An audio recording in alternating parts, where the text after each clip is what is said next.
Welcome to this guide to the office of the British Prime Minister, covering their relationship with the Cabinet, key conventions, powers, and the debate between prime ministerial and cabinet government, and the concept of the core executive. The role of British Prime Minister emerged in the 18th century to describe a minister who'd become dominant within government, balancing parliamentary support with favour from the monarch. Robert Walpole is generally regarded as the first Prime Minister, though his official title was First Lord of the Treasury, a title still held by modern Prime Ministers.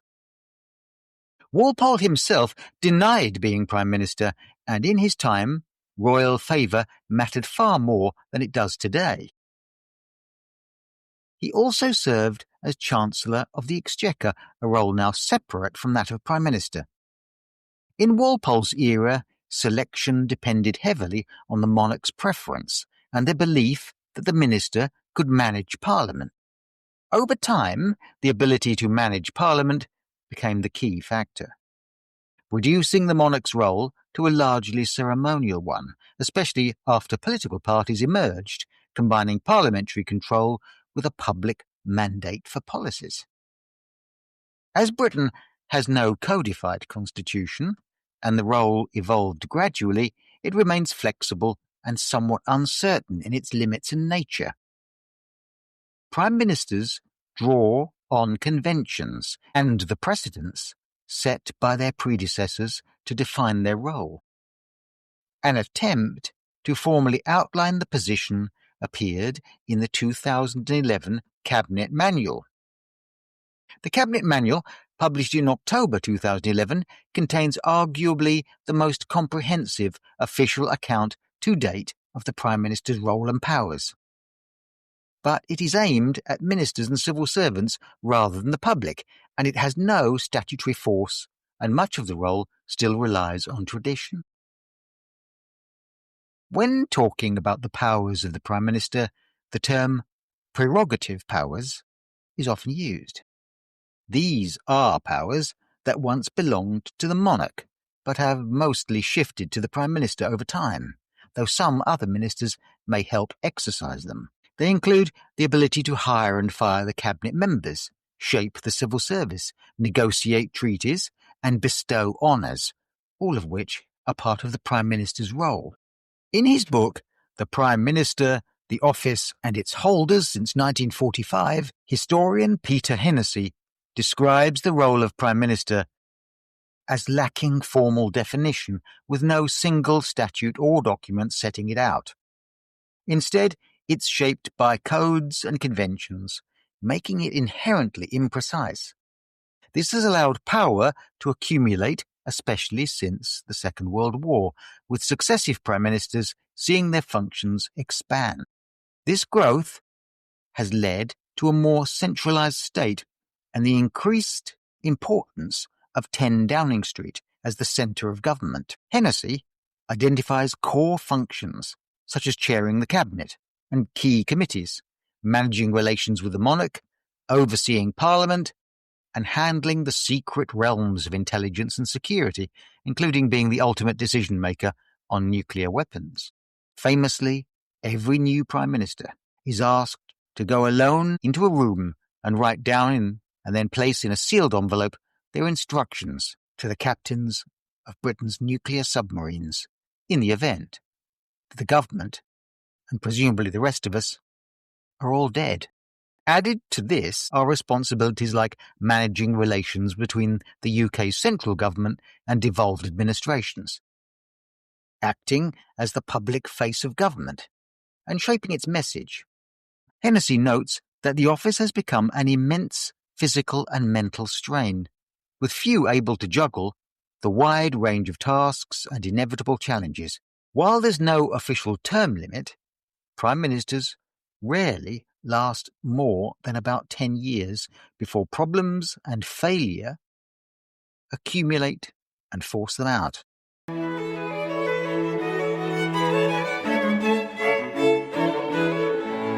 Prime Minister's most important relationship is with the Cabinet. While he has the power to hire, fire and choose its members, the size and makeup of cabinets vary from one government to another. They usually include secretaries of state, who oversee around 20 government departments, and may also feature non-departmental ministers. Despite having the authority to pick his team, the Prime Minister's choices are limited by various conventions. Most cabinet members, especially those in senior roles, come from the House of Commons, as they are individually accountable to Parliament, just as the Cabinet as a whole is accountable to Parliament collectively. Some members may come from the House of Lords and are accountable to that chamber. Unlike a US president, the Prime Minister cannot simply appoint people from wider society who seem capable or have particular expertise. Other constraints include managing party factions, ideological groupings, and considering each minister's capabilities, personality, and skills, though these matter less due to the expertise provided by Britain's professional and permanent civil service. In the UK, the Prime Minister can appoint around 120 ministers, junior ministers, and parliamentary private secretaries, with 20 to 30 of them regularly attending cabinet meetings. These appointees comprise the payroll vote, and since most of them are from the House of Commons, their support is usually guaranteed, as they want to retain their positions. Junior ministers often hope for promotion, and personnel changes serve as an incentive for backbench MPs to remain loyal and back the government.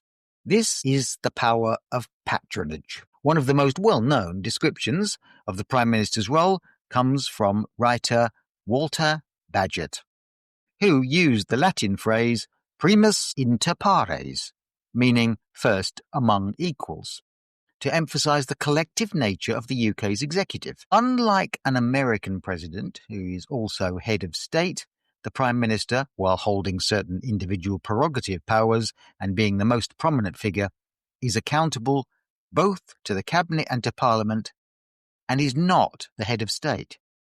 This is a position held by the monarch. Subsequently, on state visits to this country by an American president, or indeed any other head of state, it is the monarch they will meet first, and the Prime Minister afterwards.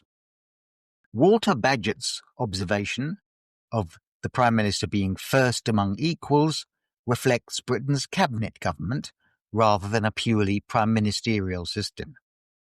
While events like Prime Minister's Question Time and global diplomatic activity may suggest the Prime Minister is the centre of government, it's better understood as a system in which they are the most important individual but still share power. Bagehot also likened the Cabinet to the buckle that connects the executive part of the British Constitution to the legislative part, with both the Prime Minister and the Cabinet collectively accountable to Parliament, and through Parliament to the British people.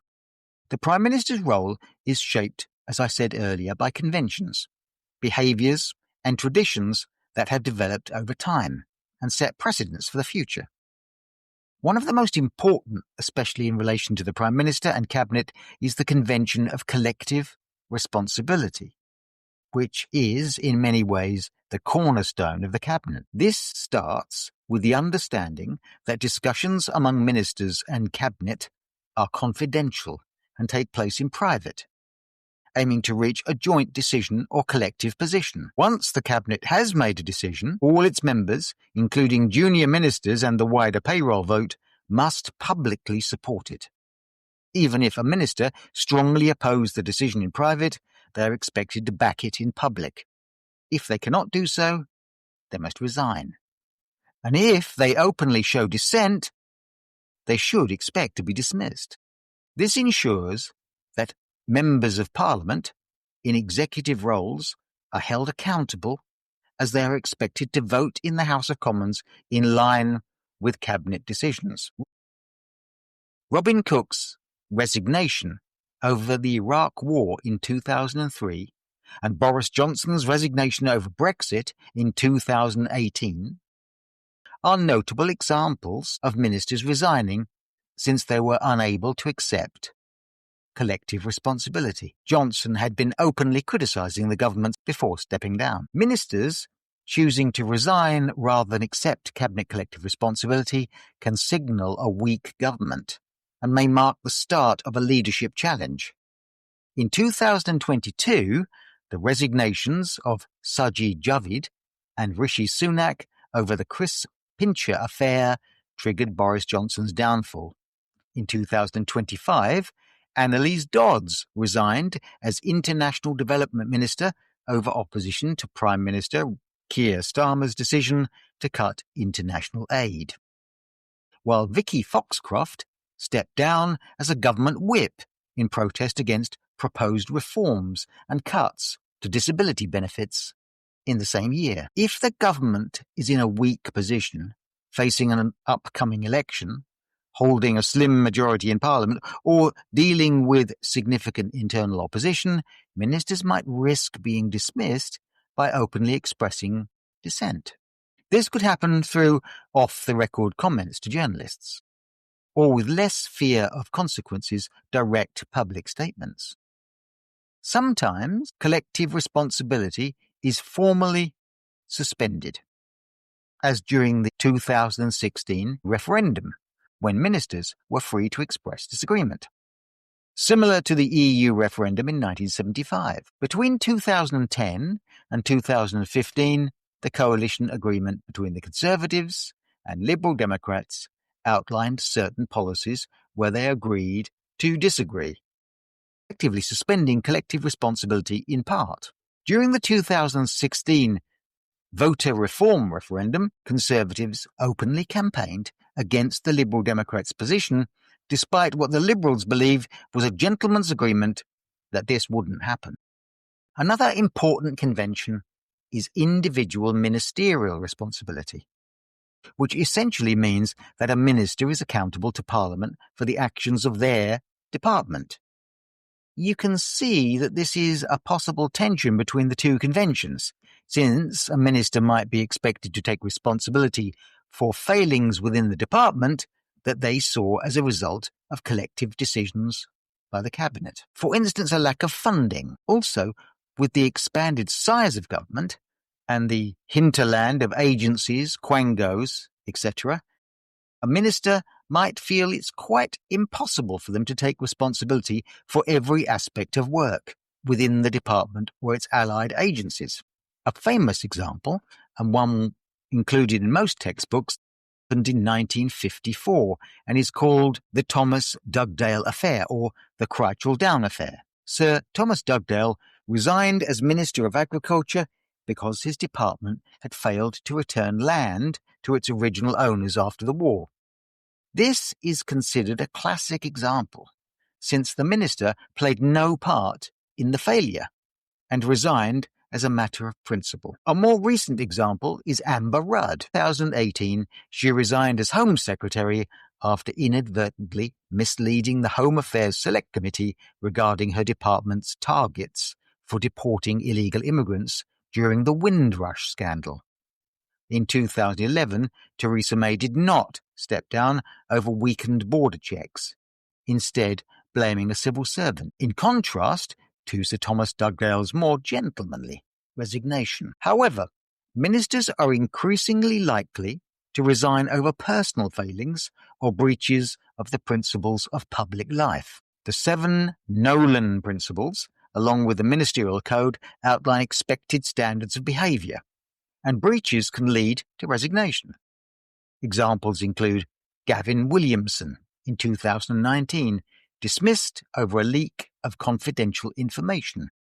Liam Fox in 2011, resigning after an old school friend accompanied him to official trips.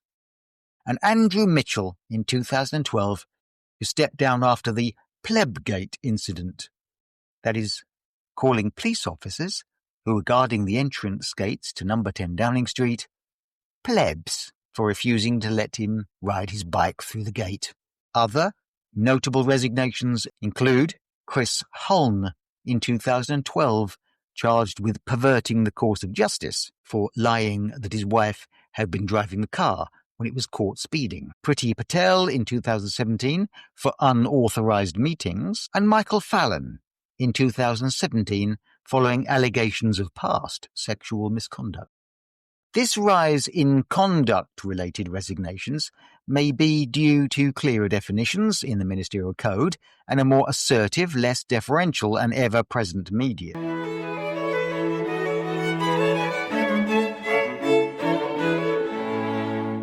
As I've mentioned before, Prime Ministers often have a shelf life of around 10 years.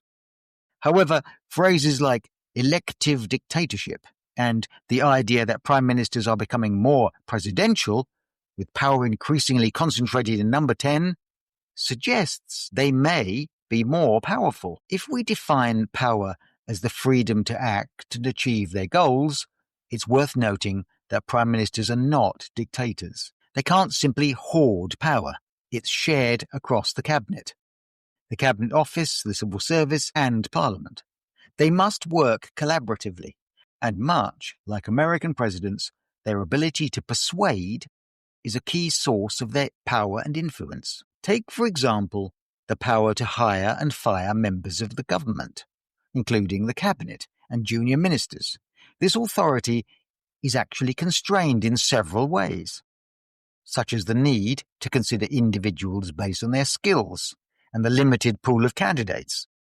Since ministers must be chosen from the House of Commons and a few from the Lords, the Prime Minister must also balance the Cabinet ideologically, representing different factions within the party, which can mean including people they'd rather not appoint, following the principle of keeping friends close and enemies closer. Boris Johnson's appointment to the Cabinet by Theresa May is a good example.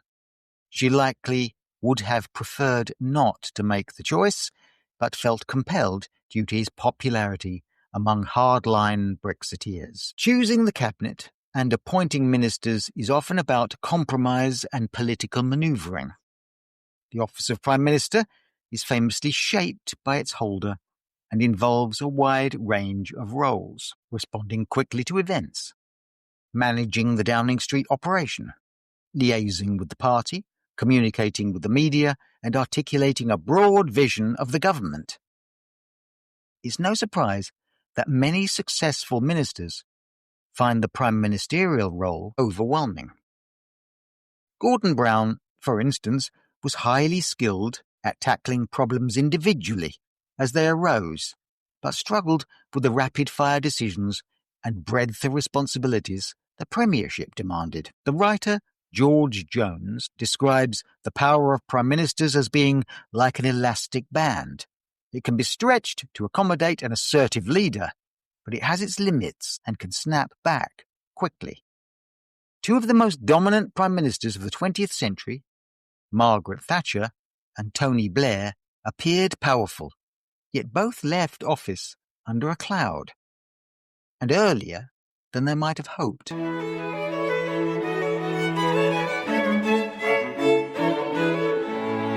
There are three main models of British government: cabinet government, prime ministerial government, and the core executive. The first two are often seen as a kind of zero-sum game, with debates over which is dominant or best describes how government works. In reality, both offer valuable insights into the workings of any government.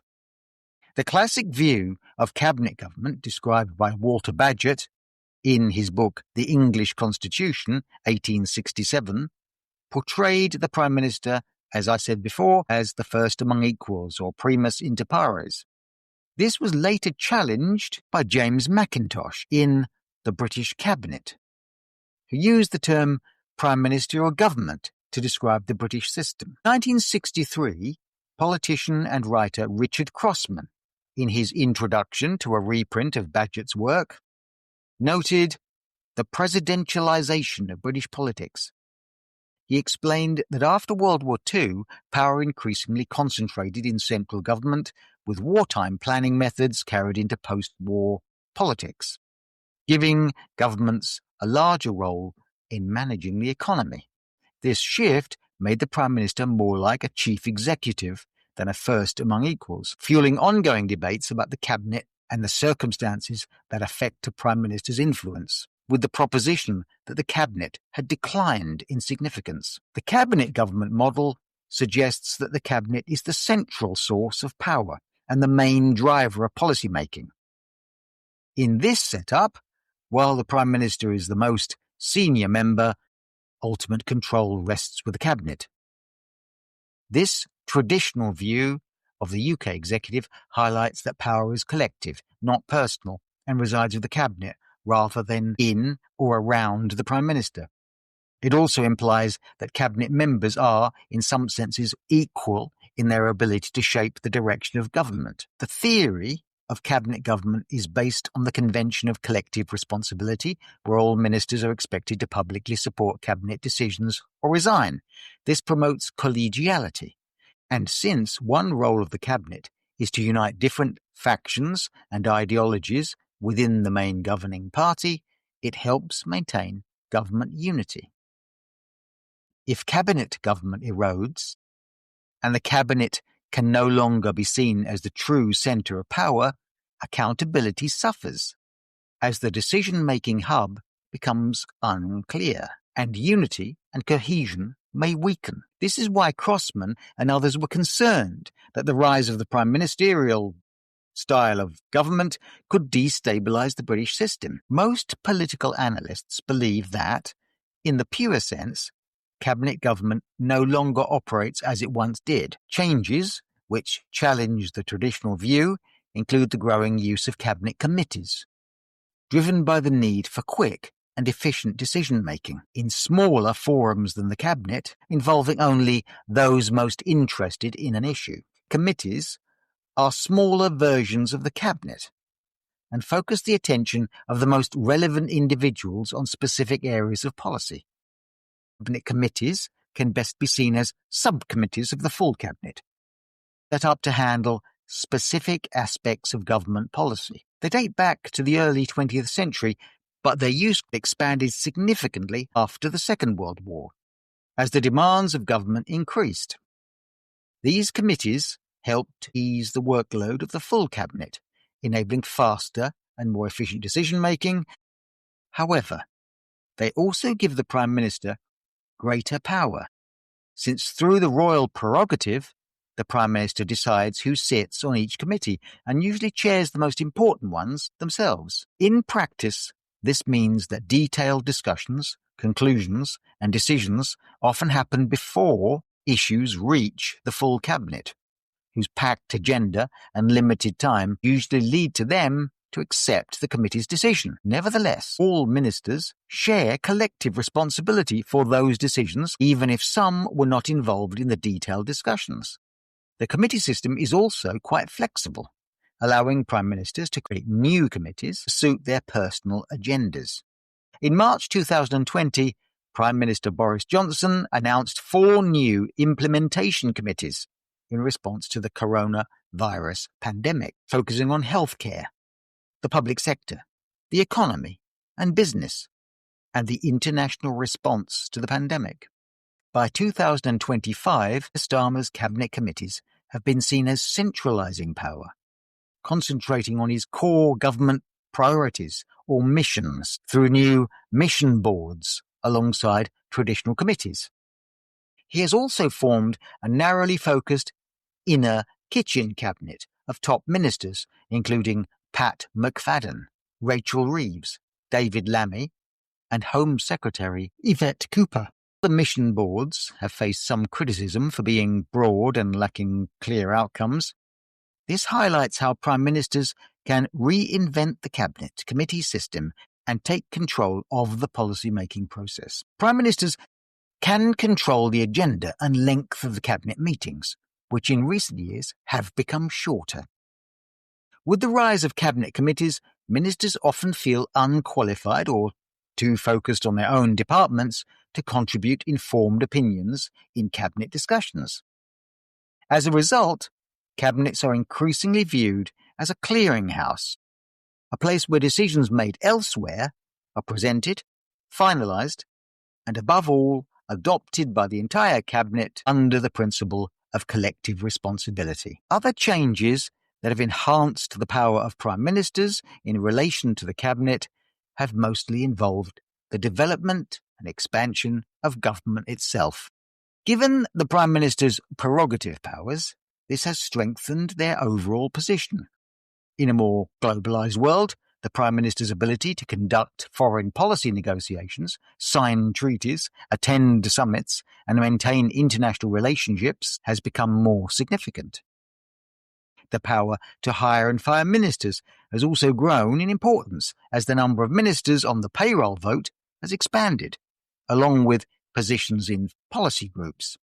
For instance, the use of policy czars has become more common, such as in 2011 when Mary Portas, media shopping personality, led a review into the decline of the British High Street. In 2000, food critic Lloyd Grossman reviewed hospital food. And in 2024, Lord Desai was appointed to review the National Health Service. All of these were direct appointments from the Prime Minister. Prime Ministers now attract far greater media attention, serving as the face of the government, taking a central role in campaigns, being expected to visit hospitals, tour factories, and be photographed engaging with technology. 1950, Prime Minister Clement Attlee's campaign style was far more modest, touring English towns in a small car with his wife and a single police bodyguard, often chatting casually with people on the street. On one occasion, stepping into a muddy puddle, he joked, "Thank goodness, there were no press here to see that."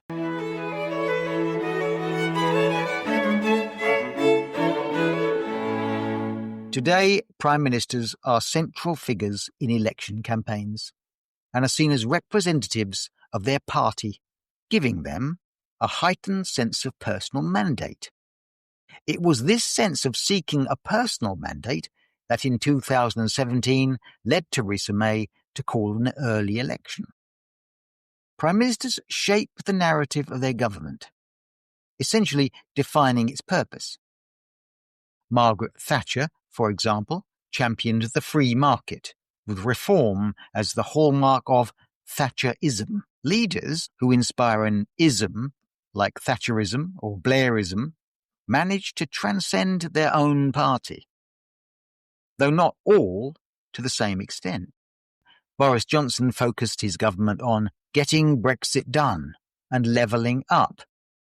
Subsequent prime ministers have been less effective in defining a clear vision.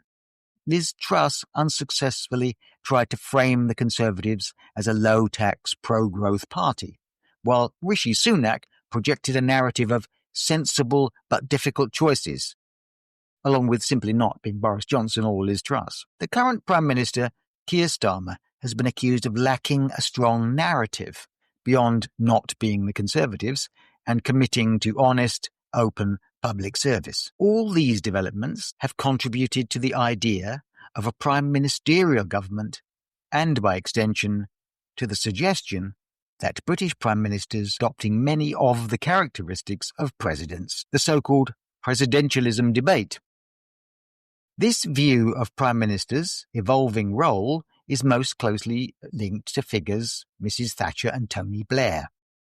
Short case studies of both prime ministers will follow this podcast. However, while the Prime Minister's role has been enhanced and increased in significance, the suggestion that the Cabinet is a mere rubber stamp or is becoming irrelevant is most certainly overstated. The Cabinet still approves government decisions, confirming on those decisions legitimacy, which it collectively obtains from Parliament. When ministers are unable to accept collective responsibility, their resignation is still a significant threat to the authority of prime ministers. When important decisions need to be finalised, they are taken to the Cabinet. For example, after completing his renegotiation of the UK's membership of the EU in 2016, Cameron presented the deal to a full Cabinet meeting. The Cabinet approves government decisions, making them legitimate in the eyes of Parliament and the public. A minister who cannot accept the agreed position, such as Robin Cook over Iraq War, is expected to resign. In times of emergency or military conflict, small war cabinets, or the well-known Cobra meetings, are typically used. Open debates and lengthy cabinet discussions are seen as impractical and not favoured by modern prime ministers. So the cabinet's role as a policy-making forum has indeed diminished.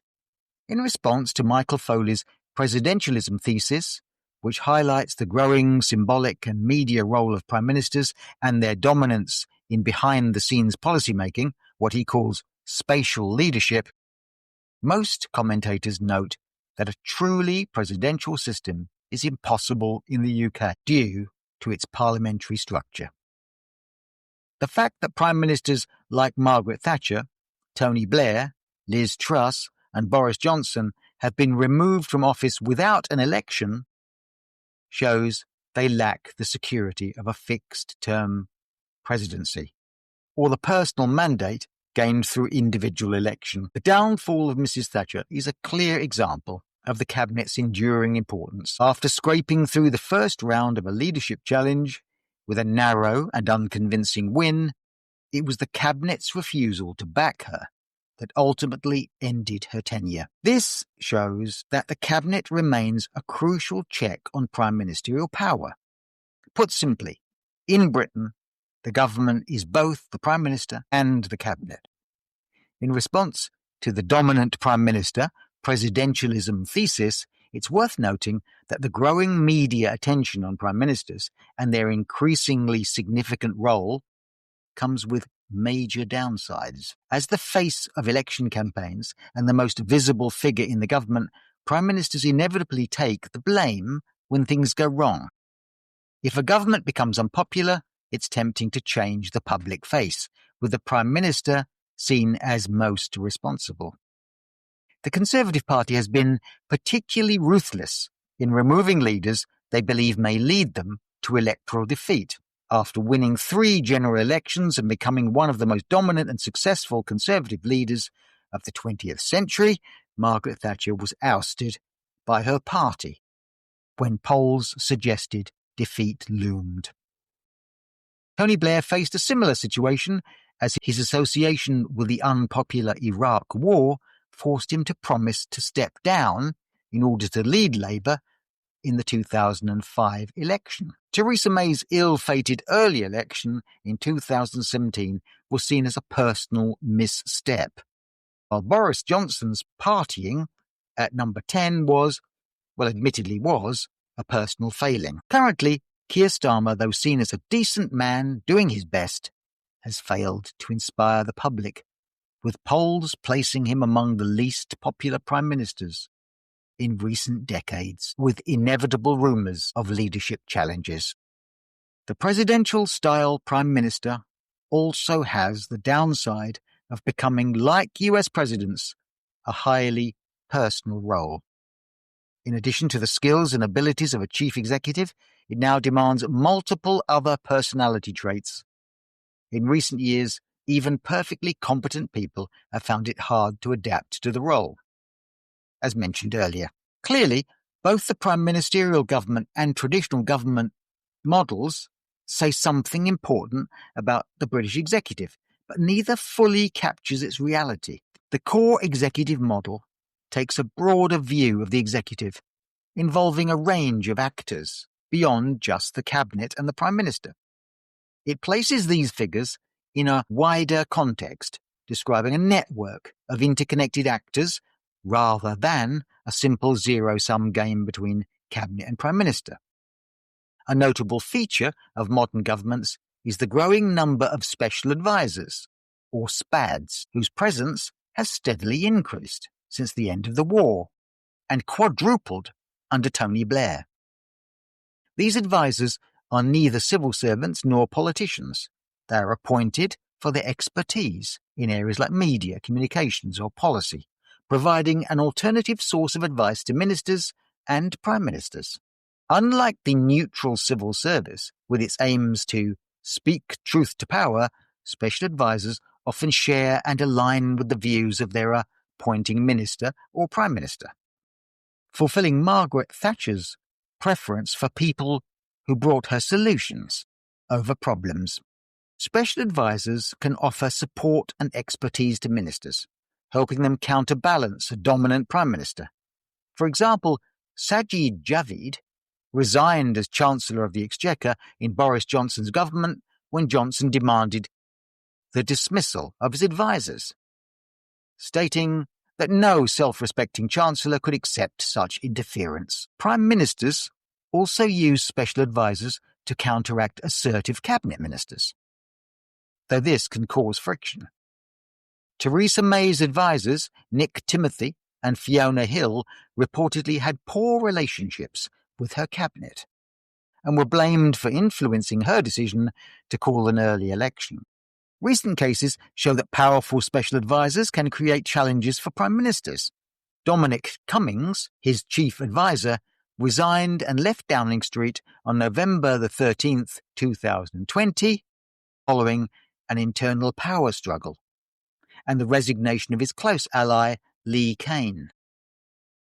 He later became a fierce public critic of Johnson's leadership and the government's pandemic response.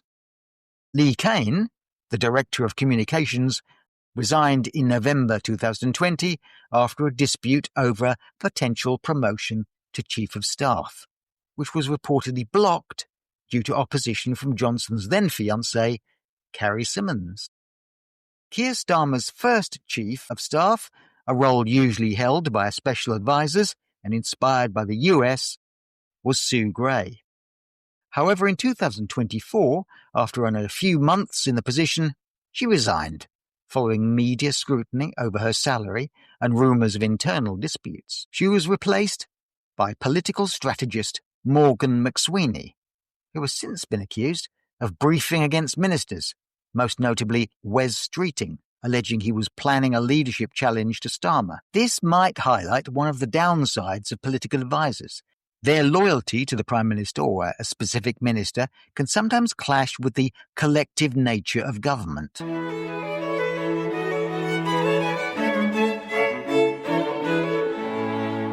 The interplay of personalities between advisors, civil servants, and politicians led to the development of the core executive idea.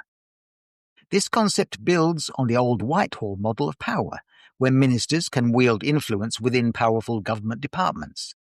For example, while Tony Blair was a dominant prime minister, his chancellor, Gordon Brown, was considered unsackable and maintained his own strong power base.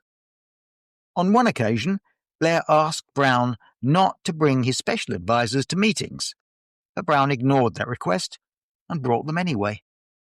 Power within the executive often involves alliances between ministers, the stances taken by civil servants, and the cultural values and attitudes within departments.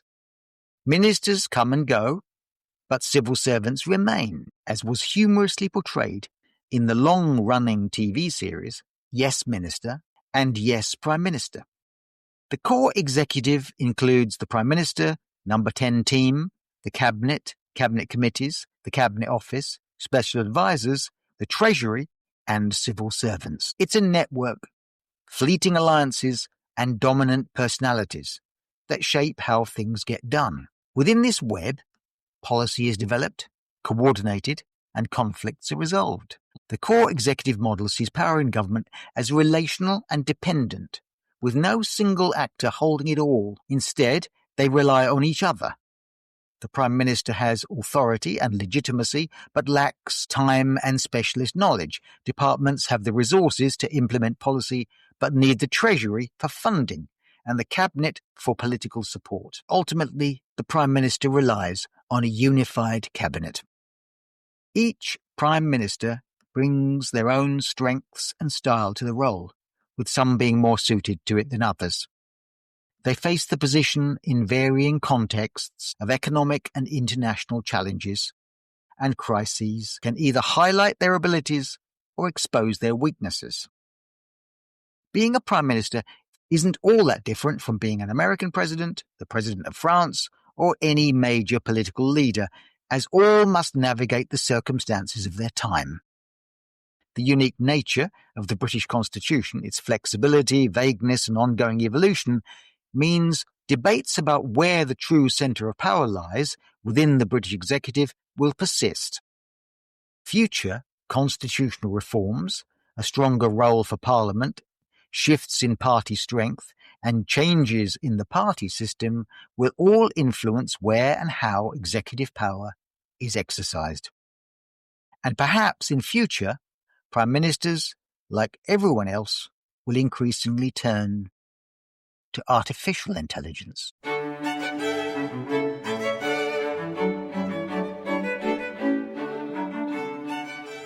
You have been listening to a podcast from the Politics Shed, which supports the work of the Politics Shed website, where you can find resources which elaborate on, develop, and support the work of this podcast.